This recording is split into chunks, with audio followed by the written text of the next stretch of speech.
You're listening to Bigfoot Society, and I'm Jeremiah Byron. Tonight's story doesn't come from the Pacific Northwest or even the West at all. It comes from Virginia, a place many underestimate when it comes to Sasquatch. But for Daniel Benoit, founder of the East Coast Bigfoot Researchers Organization, the truth is undeniable. In 2014, Daniel and his team were walking back from a lake in the George Washington National Forest when they saw them. 3 of them, glowing yellow eyes, broad shoulders, and a movement no animal could mimic. Later, he'd hear footsteps in the dark, tree knocks, heavy bipedal pacing, and maybe strangest of all, a possible cover-up of a body on the side of I-95. This is the story of what's hiding in the Shenandoah Valley, so stay with us. All right, Bigfoot Society, we've got the privilege of talking to Daniel Benoit today from the ECBRO, or East Coast Bigfoot Researchers Organization. He's down there in the great state of Virginia. So how's it going today, Daniel? I tell you what, for a Saturday, beautiful day, it's going well. I can't complain. It was actually calling for rain all weekend, but it's not. But beautiful temperatures and nice skies right now. So yeah, going good. Oh, I'm loving it. It's pretty nice up here in Iowa as well. But man, Daniel, you're in a state I've been hearing a little bit from lately. I've had a few interviews of people down in Virginia. You got some weird stuff going down in that state. I'll tell you what, man. Well, I will tell you, I know a lot of the weirdness comes out of the West Virginia itself, but where I live here in Virginia, I'm not far from West Virginia. So I'm like in the western part of the state here in the Shenandoah Valley. And, over the years since I've been involved with the Bigfoot research, I've gathered a lot of reports, not far from my very own home here. And, and I spent a lot of time out in the National Forest, which basically borders the West Virginia line. And yeah, there is a lot of strangeness here. I mean, I've heard some weird things myself. I try to stay focused more on the Bigfoot subject because that's my main, cup of tea, if you want to, say. But yeah, I mean, you get some crazy stuff here and there on occasions. But, I've heard some stories from friends that told me some things here and there, but yeah, again, Bigfoot is my main focus because there's a lot of Bigfoot reports and activity and a lot of activity and behaviors that we can contribute to a Bigfoot, or that we like to contribute to a Bigfoot anyway. So, but yeah. Absolutely. I mean, and that's our main focus as well. We try to keep it 100% Bigfoot. Sometimes, we have some things sneak in on the side, which is fine, but our main interviews are always focused on that. But, Daniel, being a researcher down there, I always like to ask researchers, what was it that first got you into the subject and to start going out and looking for this? Well, to be honest with you, it was a big curiosity. And as I've told people before, I believe this sparked it for a lot of people. A lot of people are familiar with this. Then again, some people never heard of it. But everybody that in the Bigfoot community is well familiar with it. But the 1967 Roger Patterson and Bob Gimlin footage that was taken out of Bluff Creek, California. That video has been around since, again, 1967. And that footage has been dissected left and right. Science has been involved, and all kinds of professional film analysis has been conducted with that film, and and nothing to this day could debunk it. Now, for those who are familiar with that video footage, they know that there's been rumors pointed out with that with supposedly people involved in a costume. The rumors of a costume, but here's the thing: that costume never came about.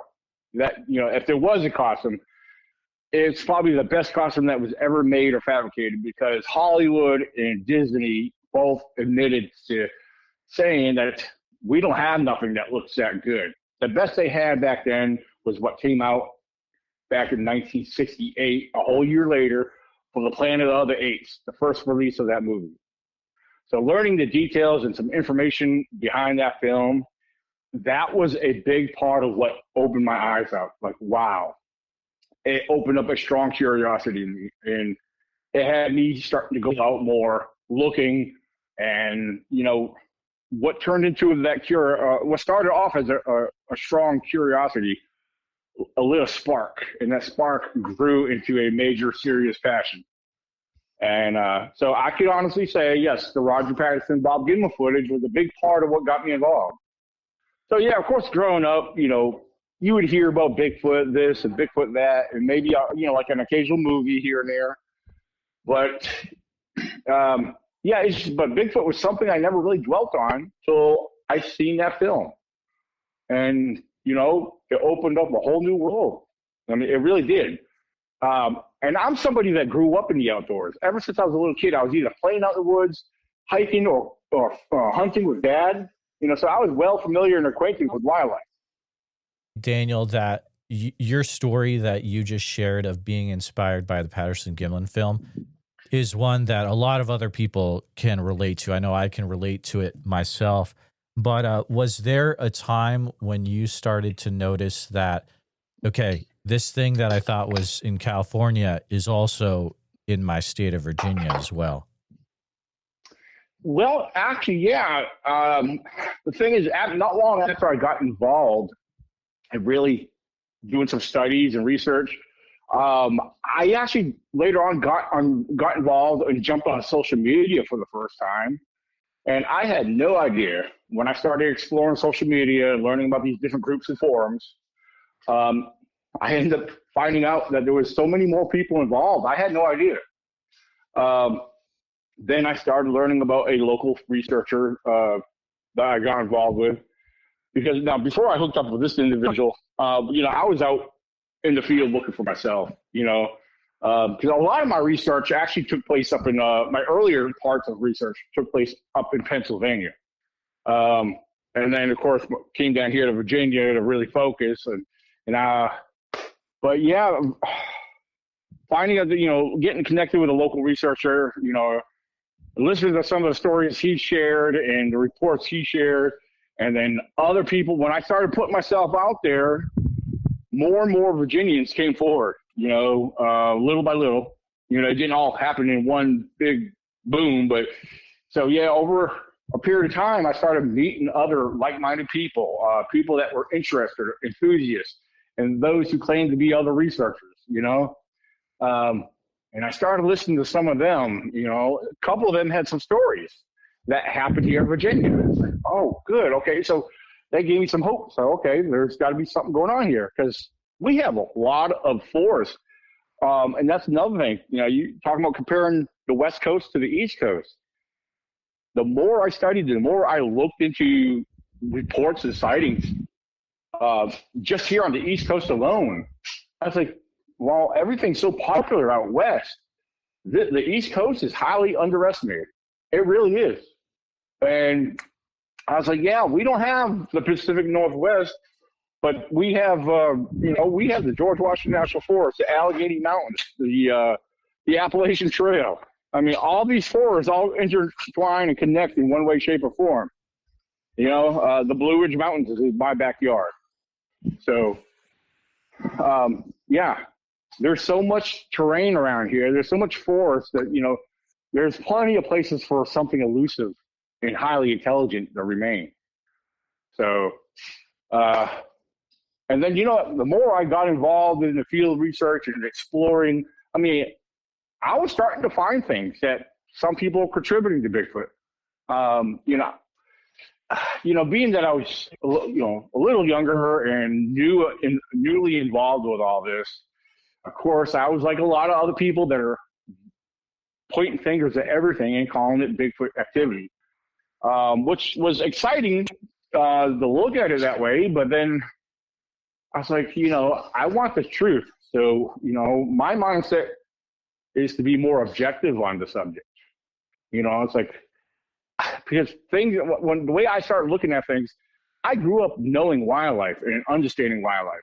But as I got more involved with the Bigfoot research, I went back to focusing on wildlife and learning about the different species of wildlife that exist and inhabit our forests, learning their behaviors, learning their diets, learning their routines. And the more I looked into what they do and what they're known for doing, I was like, wow, everything a bear does, or even a deer, or, whatever it may be. I was looking at and learning at all these, their behaviors, and realizing a lot of people are saying Bigfoot's doing this. But wait a minute. Why are they neglecting or forgetting our known species of wildlife? So that's where I started pointing out. I says, people are saying Bigfoot's doing this, but they're not witnessing Bigfoot doing this. They're just assuming because that's what's easier for them to believe, because they're so caught up, in this field or this subject, that everything's got to be Bigfoot. I became known as the Negative Nelly because I kept a objective look on the subject, and I wanted people to understand something. I was like, look, I believe in knowing Bigfoot, but I'm not saying he does not exist. I said, don't misunderstand what I'm trying to point out here. I mean, I want people to understand and think about what they're saying and how they observe things, because now I'm not perfect. I make a lot of mistakes, and I still do. I'm 45 years old. I'm still learning, but I see other grown adults, pointing out things, and their mindset, to me, the way I understand the way they look at things and understand things, it's like their mind has a little bit of fantasy going on there, where I think they're really lacking a lot of common sense. Sadly, I don't like to put it that way, but I feel like they're lacking some common sense, or the information they've gathered, they've been misinformed. That's probably the best way to go about throwing it out there. So, Daniel, go ahead. That's really interesting. So I hear that you have a really big focus on making sure what we're saying Bigfoot does can actually be verified. Did you ever get to the point where you were actually able to have a visual of these creatures and see them do certain actions, or? Well, yes and no. I've had a few things happen to me without having a visual, but then again, I did have a visual back in 2014. However, this particular visual wasn't a clear physical feature looking detail. It was, long story short, there was 5 of us involved doing a group hike. Actually, it was a group camp out, to be honest with you. But we were out on a hike that evening, where we were about maybe a mile away from our campsite. And we were actually headed back because it was late. It was already dark. We were down by the lake in the area. And I was like, on the way back, we're headed back, working up to the main part of the forest road out of the lake entrance. And as we're coming up the forest road, now keep in mind, we're walking in a single file line. And we all have headlamps on. And we're not trying to keep quiet. We're all talking amongst ourselves. And as we're headed up the road, interesting, we see a deer walking right towards us. And like I like to tell people, I thought that was kind of odd, because usually for a deer to be that close, and when I say that close, I'm talking 10 feet maybe. By the time we reach around 10 feet, it just nonchalantly turned off and walked away, like, whatever, you're human, see you later.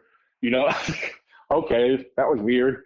And we all saw that, and it's like, well, whatever. But right as soon as we came just past the point where the deer turned off, we're walking, and I'm looking on the opposite side of the road that we were hiking up. And then I noticed something that caught my attention.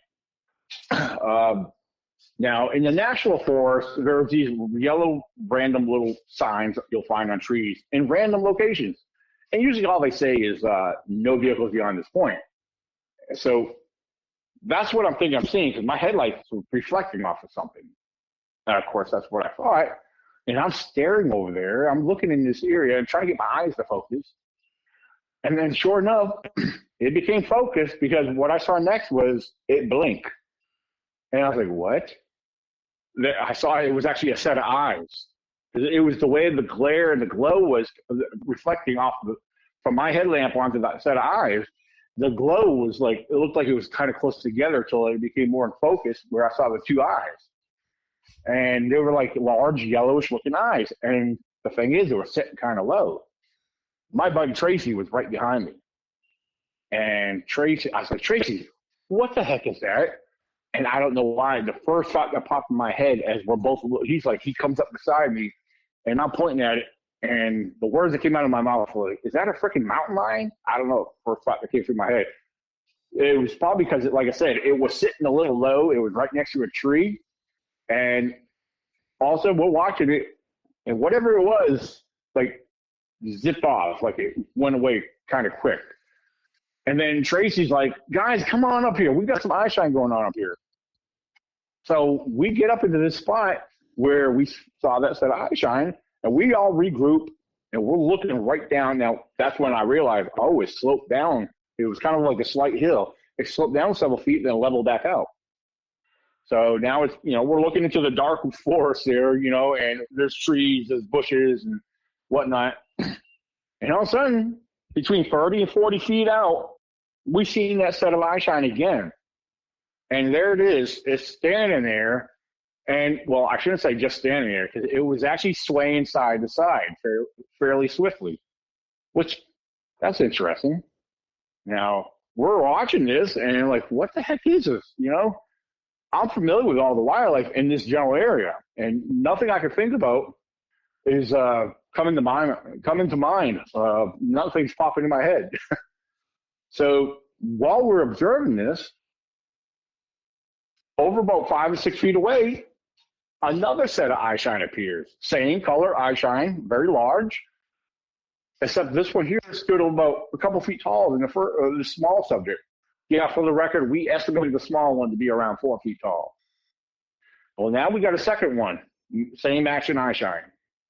And this one wasn't doing no movement, but when it was looking towards us, you could see that it was actually blinking its eyes on occasion. And of course, some of us had some bright headlamps on, so I could see if they're staring directly at us and they're getting direct beam of the light in their eye. Yeah, wouldn't you blink too? So this is interesting. It's getting interesting. We got two subjects with a scintilla eye shine, two different height levels, 4 foot and a 6 foot one.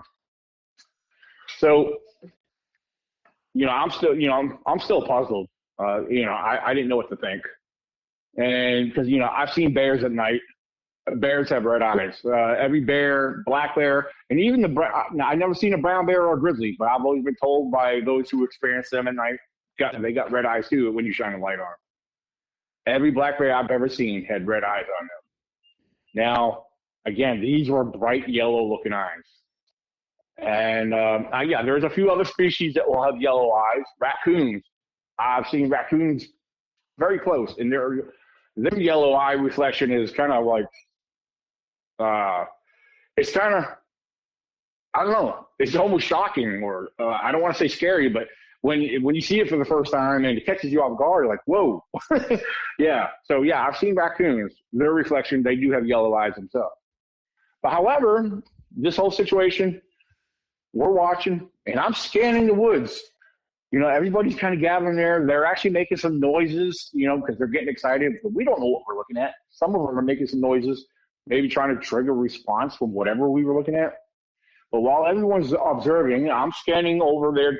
I'm looking around, and behind the bushes, several feet to the right of these two, I noticed a third set of eye shine. But this third set of eye shine looked like it was directly on the ground, at least from the position I was in. And I'm staring at this. I was like, making sure I'm seeing some eyes. And sure enough, it was definitely a set of eyes. Now, the coloration looked a little different than the other two. But as it started to raise up, it started to raise up, like as if it was either laying on the ground or crouched down very low. But it started to raise up, like it was getting ready to go from its crouching or laying position to a standing position. Now, by the time those set of eyes rose above those bushes, when it stopped, it was towering over top of the 6 foot one by another 2 feet. And that's when this was like really getting interesting. I was like, okay. Now, for the record, I had a buddy of mine at the place I used to work at the time. He was like, yeah, you saw a family of bears. I said, no, these were no bears. There's definitely no bears. And soon after, this with what ended up happening, confirmed these were no bears and no other known species of animal that exist in those woods. because as that tall one stood up and stopped, we're all seeing it. I know Tracy's. Now, a lot of times I talk about, and I bring up my buddy Tracy, because he's the one that acknowledged a lot of what we were seeing. You know, there was other couples with us. There was 5 of us, or 6 of us all together. That's including me. But this tall one, I stay focused on this, and I'll glance over at the other ones to make sure that, you know, they're still there and all. And the small one, for the record, it stayed swaying side to side. But my focus got on that tallest one. Like, what is this? My buddy Tracy, there I go again. My buddy Tracy, he walked out in front of a couple of us. He's like, turned around and kind of like, guys, we got squatches. And, you know, when he said that, that was interesting because I really wanted to believe that. I really did, but I needed something to confirm it for me. I needed some proof. I needed to see something. Well, sure enough, that tall one actually made a maneuver. It turned to its left and took a step or two and then turned back facing us. Now, I believe it was the positioning and the angle of the lights that hit it at the right time in the right place, where you could clearly make out the shape of wide, broad shoulders, very wide, broad shoulders, and a big round head that sat on top of the shoulders. And when I saw that, I knew for a fact it was no bear. I mean, what else could it? There's no other known species of animal that have wide, broad shoulders. I'm talking about a good 4 feet across and a big, fat, round head sitting on top of the shoulders. To me, that personally confirmed it for me that, okay, we're looking at large humanoid, bipedal humanoids. So yeah, after this occurred, after we observed this, you know, they all seemed to turn off and disappear further into the dark. Now, this seemed like it was going on for an hour. Really, I mean, it didn't last that long. It was probably maybe 10 minutes, but it seemed a whole lot longer than that. So after they disappeared, we turned off to go look, you know, started to finish our way back to camp. And of course, as we're walking, you know, you could hear an occasional limb snap or whatever was on the ground. There was an older couple that was with us down from Vermont, and Kimmy and Darren. Kimmy, she was the only one that ever expressed any type of nervousness during this whole situation. To be quite honest with you, I think we were all excited. None of us had no fear. Because, like I said, for most of the whole situation, the whole encounter, we didn't know what we were looking at. But Kimmy was like, "They're following us." I said, "They're just walking through the woods. Of course, you're going to hear a limb snap and whatever, you know." I said, "No, they're just walking like we are. They went away from us, you know." Because, you know, in my honest opinion, I think when we laid eyes on them and when that encounter started, I just believe they were just as curious of us as we were of them. So, but yeah, we went back to camp, and it's funny because we were still talking about it, and we were still trying to debunk it, even though like we knew what we saw. Like, you know, like why try to debunk it? There was nothing else that we could compare this to, and but we did end up going back the next day during the daytime to that very same spot, and we actually did a height comparison. And I will say that what we estimated that night of what we were seeing, our height estimation was pretty much on point. So we got down in the position where we were seeing them. We had 1 or 2 people at the road. A few of us were down there in position. Because me and the gentleman, his name is Cliff Stanley. I'm 6 foot tall. He's probably like 6'2". So he's a couple inches taller than me. Me and him being the tallest, we got into position basically where we were standing behind the bushes where the tall one was. Yeah, he was definitely 8 feet tall. There's no denying that.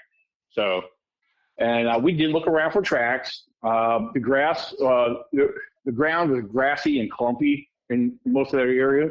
So to find tracks in that area wouldn't have been definitive. So now one thing I like to throw out there regarding this, well, keep in mind, the campsites around there, they're all primitive. And right where this whole incident occurred, a whole year later, something else happened in those same section of woods, but just around the corner. I was camping, and it was November of 2015. And I will tell you, I was camping in one of the camp spots right around the corner from this. And there was nobody else in this whole area, you know. And usually people camp out there during the hunting season. But in this particular area, there was only one other spot next to me, which is a much bigger spot. And nobody was there. But I was in a camp spot by myself. And it was probably around 10 o'clock at night. And so, yeah, while I was there, it was kind of boring because it was so quiet. I had the fire going. And I decided to grab the spotlight. I was like, all right, I'm going to grab the spotlight and walk out into the middle of the forest road just to walk out there. Now, keep in mind, as I walked out there, I did not have the spotlight turned on. I walked out into total darkness. And I stand there. I do this on occasions. And when I do my group campouts, I get others to do it with me sometimes. But I do it a lot by myself. I'll stand there, listen, and look around, even though can't see nothing unless there's moonlight out or whatever. I just stand there and listen. You know, I kind of let myself blend in with the darkness. And then sure enough, after a moment or so, I started to shine the spotlight. I pulled the trigger on the spotlight and started shining it to my left. As soon as I shined the light, as soon as I turned it on, I spooked up a deer. Apparently there was a deer just inside the tree line over there. You could hear it just like jump up and run off on all fours. Well, I was like, okay, cool. I spooked a deer. I continued panning my spotlight from my left to my right. And as I got around the 1 and 2 o'clock position, all of a sudden, whatever was inside the tree line there, now for the record, I never saw this, but I know what I heard. I know the sound of the steps. What I heard next was very heavy, very large, and on 2 feet. Because what I heard next was a bipedal step. It was steps that were going away from me. And every step it took, you hear a crunch and a thump in each step. And I heard that. Now, bears, I tell you, I've been close to bears. I've heard bears run off. I've heard bears, their movement, they're very soft and quiet. You almost don't hear them. But what I heard next was, it wasn't a slow walk, but it wasn't a fast walk either. And when I heard this, and keep in mind, because I was by myself, and even though I was, I had a shotgun, it was back at the campsite. I'm about, from where I'm standing in the middle of the road, I'm about 20 feet from that tree line. And I'm like, my heart gets up in my throat, and I'm starting to like really kind of like slightly freak out because I'm by myself. I'm very vulnerable. And I start walking backwards, back towards my campsite. And with the opposite hand, I reached down to my keys that were hanging on my belt loop to make sure my vehicle was unlocked, just in case I had to jump in there and take off. But once I got back into my campsite, it just, all that went away. It's like that fear just like dropped away from me. I instantly calmed right down. I threw another log or two in the campfire, and I just got to thinking, whatever that was, if it meant any harm to me, it had every opportunity to run out and sack me like a football player. But I had to keep in mind and remember it was going away from me. So that there kind of gave me, I got to thinking. And so long story short, between 2014 and this incident in 15, being in the same section of woods and being that there was deer present in both situations, till this very day, I look back and I question what was happening or what was about to happen. Because, there's rumors, there's belief that Bigfoot eat deer. So the question I have in mind, did we or did I interrupt the hunt? So I don't know. I mean, I could say yes, but I have no proof of that. But so was it a coincidence that there just so happened to be deer present next to each of these situations? So I don't know. It's something I think about. I've had large rocks thrown at me, from things I didn't see what threw them. I've heard all kinds of vocalizations over the years. Very few that I could say that were unrecognizable because I know a lot of the sounds of the known wildlife. So, it's been quite the adventure over the years, having the experiences and learning what I do about nature and wildlife in general.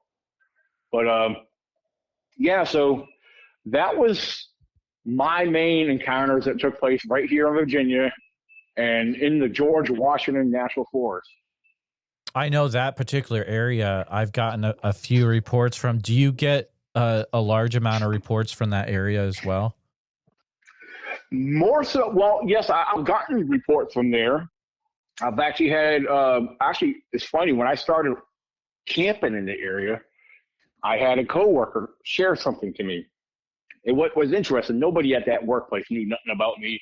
They didn't know what I was involved with. But I had a buddy of mine, a coworker at the time, he hunts out there all the time. Well, he actually shared a story when he was riding up the forest road, and this is right above where our campsite took place in 2014. Well, he was riding up. It was still daylight. It was in the evening, but it was still daylight. And he said it was probably between 6 and 7 o'clock in the evening. From out of nowhere, as he's riding up the forest road, so a humanoid reddish brown figure comes running out and had a slight pause in the middle of the road as it briefly kind of looked at him and continued running and worked its way across the river. And for the record, the river in this area is not really that wide and it's not deep. It's probably about, in most spots, it's probably about up to 2 feet deep. And that depends on the time of year. Sometimes lots of that parts of the river get dried out. So, but yeah, and it's funny that when he shared the story to me, I was like, "Who told you about me?" He's like, "What are you talking about?"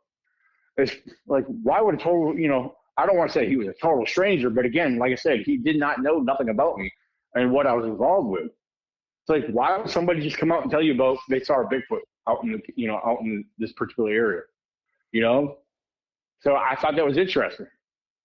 But so yeah, I have gotten more reports from those areas before, but more so just north of me where I'm at. I hear a lot of reports from the Blue Ridge Parkway behind me.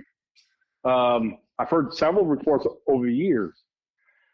Now, then again, now that I think about it, like I said, there's actually other reports we gathered not long ago, actually just a few months ago. We've learned of things over in the main area. I don't want to get into specifics because we do our group campouts in our current investigation. I don't want to give off a location because we do keep it quiet because we don't want people to come over and disturb it, But yeah, there's been sightings up that way. We've had some crazy things happen around there. I've seen large pictures of large humanoid foot tracks in the snow that people have shared with me from that location. So I don't want to say we're surrounded by Bigfoots, but they're around. I will say that much. It seems like there's a population of them around. I mean, I don't know if what's been sighted or what we've experienced are groups or ones that are traveling or passing through. I mean, that I can't put a finger on that part, but so I don't know if there's actually a living population here or, like I said, are they moving around or are they coming from other areas? But there's just been so much activity over the years and strangeness from, I gathered information from the girl at the bank. Her fiance shared a story with me, that was actually in between my main camp spot and where we are currently in investigation now. So where he shared his information, that was kind of basically in the middle of it all, which was interesting. So, but I guess based off the information we've gathered from others, along with what we documented and noted, the George Washington National Forest in the area we're in seems to be pretty much of a hot spot. I've been recently shared some information not far from our area, but over in the West Virginia side. And basically, and it's funny that with all this activity and all this information that we gather, it's funny because, you've heard of the Alaskan Triangle where a lot of strangeness and weird reports come from. Sure.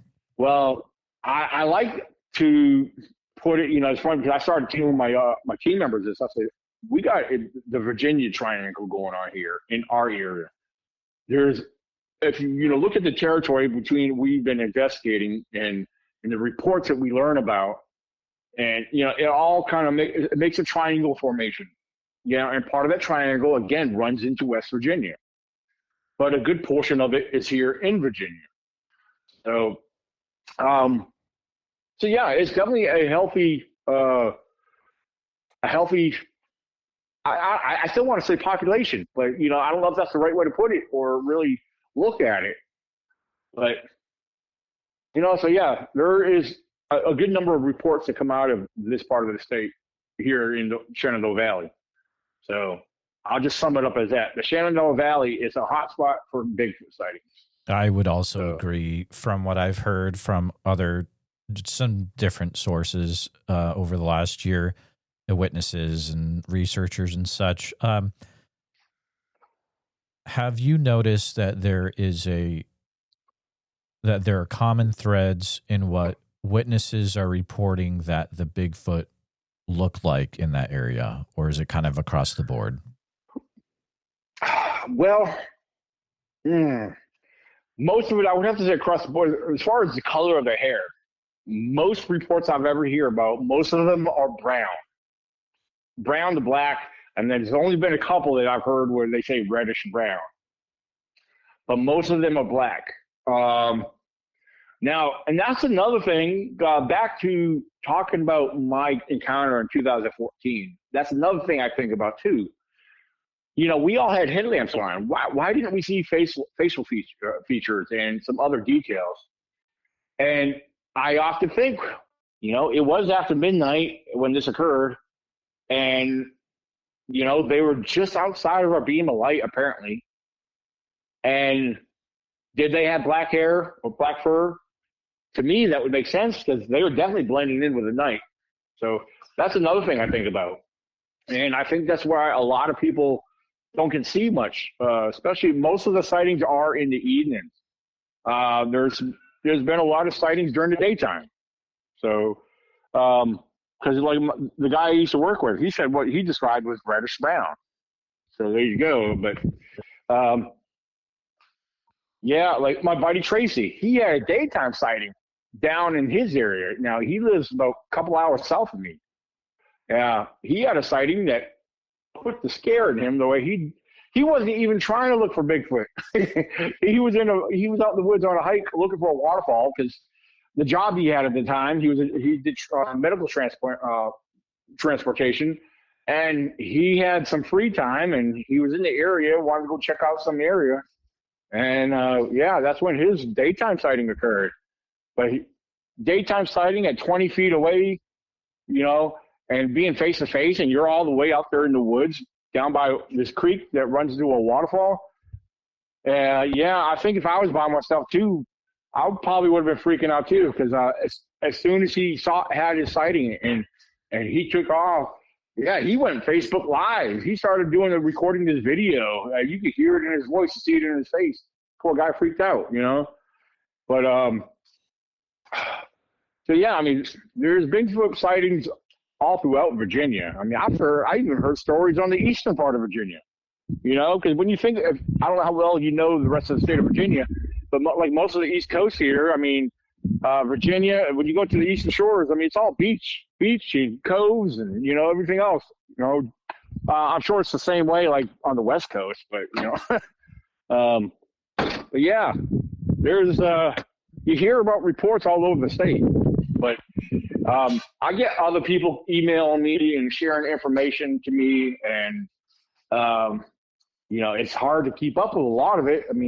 I do make notes of it. I want to be able to get out there to investigate these places, and especially when they're not that far.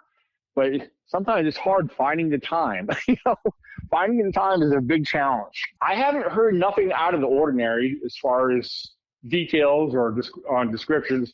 But I will say this, as far as heights, here on the East Coast, most of the reports I've learned from others, either from other people that I've interviewed, it seems like they tend to be around 7 to 8 feet on average. then, of course, out in the Pacific Northwest, you know, and other areas, you hear about them getting around 10 feet tall. Sure, absolutely. You know? Yep. You know, so, I mean, maybe that's how big they are. But, you know, then again, sometimes some people like to question people's estimation, you know, like, I mean, because, you know, when people face a situation and their fear, you know, makes you wonder, are they exaggerating out of fear? You know, are they actually really that big? I mean, you know, I don't know. Maybe they are. And then I've heard stories and reports from out of Alaska. People saying they're up to 14, 15 feet, you know. But I don't know. I've never been to Alaska, so, you know, I never had the opportunity to explore. But my thing is, if I went to Alaska, I'd be afraid of running into one of those big monster grizzly bears. Exactly. You know? Exactly. You know? Yeah, they've got some wild stuff up there for sure. Has there been a time when you've been out, you know, doing research, maybe with your team or not with your team, where things escalated a little bit and you're like, at this point, I'm not sure if we need to be here right now? Me personally, I can't say I've ever encountered going into a situation or exploring into anything where we had to turn back. However, I've had a situation where I was introduced to this one area. It's not far from where our group campouts are taking place right now, where we're actually doing some investigation. There was a place where an older gentleman took me to, you know, and I learned about this area, and this is closer, a little bit closer to West Virginia, and you're really in the mountains in this particular spot. There was a time there when I went to camp by myself in this area, and I'll just cut to the chase. I basically felt like I got chased out of it, but without, you know, being physically chased. Like I said, my buddy that introduced me to this location, he told me at nighttime it gets very eerie in the area because above you that runs through the mountains, you got these power lines. And when the cool air and the mountain air settles down into the lower areas below where you sit in camp, he said it gets very eerie because the fog sets in and you can hear the power lines snap, crackle, and pop. But he started named that area Whispering Hollow because some of those snap, crackle, and pop from the power lines above you sound like whispering. You know, it sounds like a bunch of whispering voices. And so I actually got to experience what he was talking about. You know, so you know, it was interesting. And like I said, you know, I had my tent, I had camp set up, and I had lights set up, and it was dead quiet out there, you know, and you could see it was pretty foggy, even with my lights around the campsite. But I'm not going to say it was Bigfoot. It could have been bears. It could have been a very bold, blunt bear that didn't care. Because most bears are skittish and won't bother you, you know, especially if you make a little bit of noise or whatever. Or most of the time they smell you, they're not going to be wanting to be in that area. However, I'm sitting there late at night, and I had the lights on, and I had a sidearm next to me, and I'm sitting there, and off to my left, I hear this from out of nowhere, this loud, hard tree crack, like crack. I was like, whoa, that there scared the crap out of me. I'm not gonna lie, it really did. And I was like, okay, so I'm thinking that it could be just a bear, you know, maybe starting to climb up a tree or whatever they're doing. I grab a bucket or something else, and I start banging it, and I even yelled in the woods, like, hey! So I was like, okay, I put everything down, I relaxed a little bit, and I'm sitting there probably about 10 minutes later, right after I heard all that and banged my buckets and stuff, right behind my camp, my tent, 10 minutes later, directly right behind my tent, I hear another crack. And it was a lot closer. That's why I said it was like right behind my tent. What do? I grab my spotlight and my sidearm, and I'm shining right behind my tent to see if I can see anything. And all of a sudden, the spotlight keeps going out. I said, oh, you got to be shit. I was like, even when I did shine it, you're not seeing very far because that's how thick the fog was in the area. You couldn't see maybe about 10 to 15 feet out in front of you. Because whatever was just beyond that was whatever. It knew it. What I was like, I don't even know how to explain it. I think whatever was there knew it was just out of sight. It knew the fog. It knew how the area worked. And I was like, you know what? With my spotlight not staying on, apparently it wasn't charged properly. I just freaked out, man. I was like, all right, I'm done. I grabbed my most valuables and threw it in my vehicle, left the tent set up there. I just grabbed all my most valuables, threw it in there, and got in my blazer and headed back over on the other side of the mountain. And I was like, wow, I didn't know what to think. I really did not know what to think because I didn't see what was making those cracks, but I didn't want to find out because even though I had a sidearm, I felt vulnerable. I really did because I was by myself. I was kind of new to this area, I know there's a lot of bears in the area. The thing is, if this was a bear, I don't know, but it was I don't know. I didn't want no surprises. So I could say I kind of got chased out of the area in a roundabout way. So, but yeah, that's what happened to me. Have you heard anything come out sighting-wise or encounter-wise from the Fort Barfoot area of Virginia? What location? It's a military installation called Fort Barfoot. Oh. I think it's called something else too. Let me look. Okay, yeah, because that's not ringing a bell. Fort Pickett. Oh, Fort Pickett. Okay, I'm familiar with it around where about Fort Pickett is, but to be honest with you, I can't say I've heard any reports from there.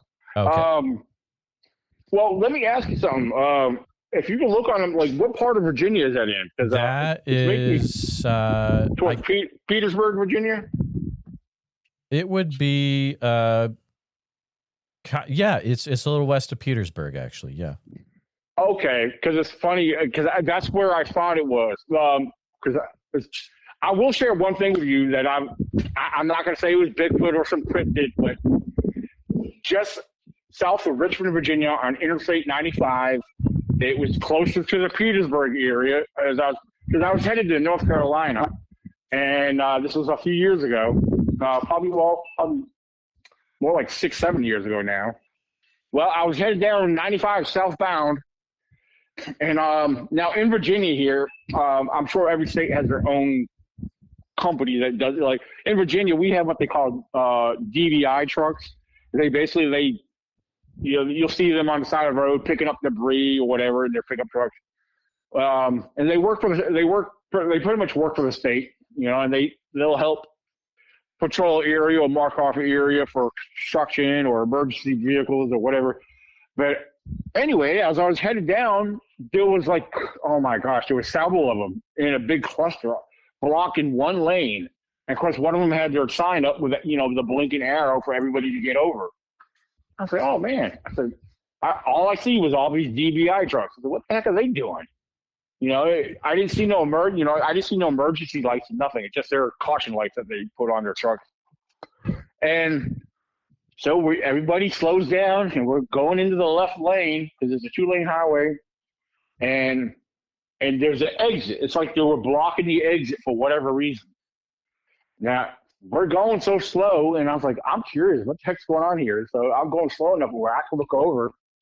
Now there was one state trooper, but he was on the other side of the exit ramp, parked next to an SUV that looked like it had a lady driving. I didn't see no other vehicles. I don't know if they got in an accident or what happened. Apparently that vehicle hit something in the road. It wasn't a vehicle. It was some kind of animal. Now, what was strange was right in front of where all the cluster of trucks were, right by the exit ramp there was something in the road right at the beginning of the exit ramp. They had it covered up with a yellow blanket. Now, animals get hit on the roads and highways all the time. I've seen, anywhere from a small little rodent mammal to a raccoon or a possum, deer. I've even seen bears hit that get hit by cars up and down, up the road from us here, you know. And so I've seen almost every animal here in Virginia hit by a car. Now, whatever this was, the limbs were sticking out on one end and over off the sides. All I remember seeing was, what the heck is that? It was brown and very hairy. It wasn't short hair. It looked like kind of shaggy hair. And I wish I was able to take pictures of it, but all I can do is describe it to the best of my ability, because I actually ended up going Facebook Live right after I saw this. Like, what the heck did I just see? What was that? Why would they cover something up? You know, they never cover up an animal that gets hit by a car. I mean, apparently it was a big scene, a big scenario that was, I don't know, they made, it just didn't add up to me. And I've spoken to other police officers, both in Virginia and out of state. I got friends that are police officers through Maryland and also here in Virginia. And every single one of them told me they don't cover up animals. You know, we don't cover them up. When there's a report of an animal that got hit, they don't cover them up. You know, they were hiding something. What were they hiding? I don't know, but it was weird. I will tell you, it was definitely weird. Now, I took note of the exit ramp number, and I was like, okay, I'm going to remember this area, this exit number, when I come back up in a few days from North Carolina. And what was interesting now, there was no city in the area. It was all woods on both sides of the road. Both sets of north and south side of the highway was all woods. But when I came back up, I wanted to examine the area again. I'm not going to say I slowed down because there was a lot of traffic. But I noticed on the one side, there was a sign. There was a swamp over there. It said the name of such and such swamp. I said, oh, okay. So whatever maybe came out in the road that got hit might have been coming from that swamp or headed to the swamp. I don't know. But again, that was very close to that was somewhat close to the Petersburg area, but it was well wooded in that area. So I don't know. Could it have been a Bigfoot of some sort or something entirely different that I have no clue about?